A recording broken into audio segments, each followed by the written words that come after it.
نبی پاک صلی اللہ علیہ وسلم تشریف فرماتے، کنز المال میں حدیث ہے، حضرت سیدہ عائشہ صدیقہ رضی اللہ تعالیٰ عنہ فرماتی ہیں دوپہر کا وقت حضور کے آرام کے اوقات ہوتے تھے تو سرکار تشریف فرماتے، جلوہ فگن تھے۔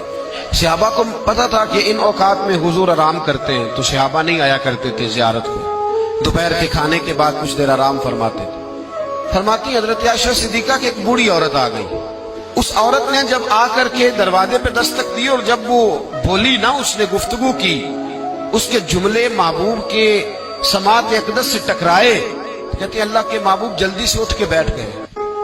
حضور نے اس بوڑھی کا استقبال کیا اور حضور نے اسے بٹھایا۔ فرماتی ہر آنے والے مہمان کو حضور بڑی عزت دیتے تھے، بڑا نوازتے تھے، ہر آنے والے مہمان پہ بڑا کرم فرمایا کرتے تھے، لیکن اس خاتون کو زیادہ اعزاز دیا۔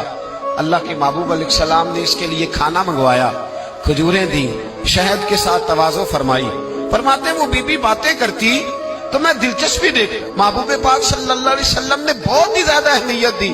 محبوب کریم علیہ السلام جب وہ باتیں کرتی تو حضور دلچسپی سے سنتے، ان کے سوالات کے جواب بڑی گہرائی اور گہرائی سے دیتے۔ حضرت عائشہ صدیقہ فرماتی ہیں دیر کے بعد وہ بوڑھی اٹھی، کہا حضور اب میں چلتی ہوں۔ تو نبی پاک نے تحائف تیار کیے، ایک صحابی کو کہا ان کے ساتھ جاؤ اور تحفے انہیں دے دو۔ کہتے ہیں جب وہ بوڑھی چلی گئی تو میرے دل میں خیال آیا حضور اب مسجد جائیں گے، جب رات کو واپس آئیں گے نا پھر میں محبوب سے پوچھوں گی یہ خاتون کون ہے۔ لیکن حضرت عائشہ کہتی حضور تو گئے نہیں، لیٹ گئے، اور بڑی خوشگوار کیفیت میں نے دیکھی، حضور کی مقدس آنکھیں کھلی اور محبوب کے چہرے پر عجیب سی رعنائیاں۔ جناب عائشہ صدیقہ کہتی ہے میں آگے بڑھی اور میں نے قدموں پہ ہاتھ رکھ کے عرض رسول اللہ صلی اللہ علیہ وسلم مہمان تو روز آتے ہیں، حضور یہ کاشانہ نور ہے، یہاں روشنی لینے والے تو روز آتے ہیں، یہ کون سی بوڑھی تھی کہ آئی ہے تو آپ نے اتنا استقبال کیا ہے، اس انداز میں وقت دیا ہے۔ یا رسول اللہ صلی اللہ علیہ وسلم پھر میں آپ کی کیفیات دیکھ، کون تھی؟ کہتے حضور اٹھ کے بیٹھے اور میں نے حضور کی آنکھوں میں آنسو چمکتے دیکھے۔ محبوب فرمانے لگے عائشہ یہ میری پہلی زوجہ سیدہ ختیجہ الکبریٰ کی سہیلی تھی، یہ ختیجہ کی سہیلی تھی۔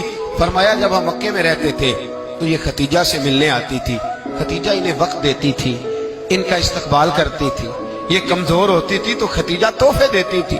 فرمایا آج جب یہ دوبارہ آئی ہے تو پچھلی ساری یادیں میرے ذہن میں تازہ ہو گئی ہیں، وہ سارے خیالات تصورات پھر سے اجاگر ہو گئے، اور فرمایا میں نے وہ ساری نسبتوں کو، ان ساری باتوں کو نبھانے کی کوشش کی جو ختیجہ کا اس کے ساتھ رشتہ تھا، اور پھر بات اس جملے پر ختم کی۔ فرمایا حسن العہد من الایمان، فرمایا تعلق کو اچھے طریقے سے نبھانا یہ بھی ایمان کا حصہ ہے، تعلقات کو، عہد کو، پیمان کو اچھے طریقے سے نبھانا یہ بھی ایمان کا حصہ ہے۔